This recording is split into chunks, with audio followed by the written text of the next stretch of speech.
Mula pa sa Minalaba, Camarines Sur, ang 20 anyos na si Shane Navarro. Dumayo siya sa lungsod ng Legazpi para subukang mag-apply sa mobile recruitment ng Naval Forces Southern Luzon, Philippine Navy. Kwento niya, hindi niya natapos ang kanyang kurso sa kolehiyo dahil sa kapusan sa pera. Nang malaman na bukas ang NAV4SOL sa mga katulad niyang aplikanteng undergraduate, ay may umusbong daw sa kanyang munting pag-asa.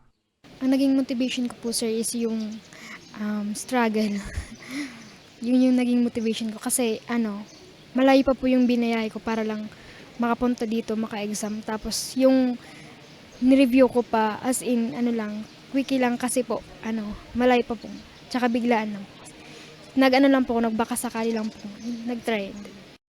Tulad ni Shane, nagbakasakali rin ang 21 anyos sa Silemuel Espina ng Barangay del Rosario Pilar, Sorsogon na maging bahagi ng Philippine Navy. Tumigil rin siya sa pag-aaral dahil sa kakapusan sa pera at nagkaroon ng panibagong pag-asa sa oportunidad na binuksan ng NAV4SOL para sa mga kagaya niyang hindi nakapagtapos ng pag-aaral.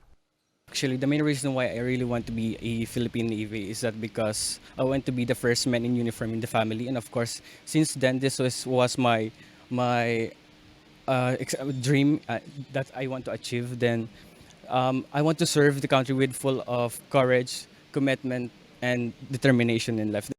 Kahapon ang simula ng NAV4SOL Philippine Navy ang kanilang mobile recruitment. Bukas ito sa mga college graduate at undergraduate. Ang mga graduate sa kolehiyo ay maaring mag-take ng Naval Officer Candidate Course na tatagal ng 1 taon, habang 6 na buwan naman ang gugugulin sa pag-aaral ng mga Sailor Basic Course para sa aplikanteng undergraduate.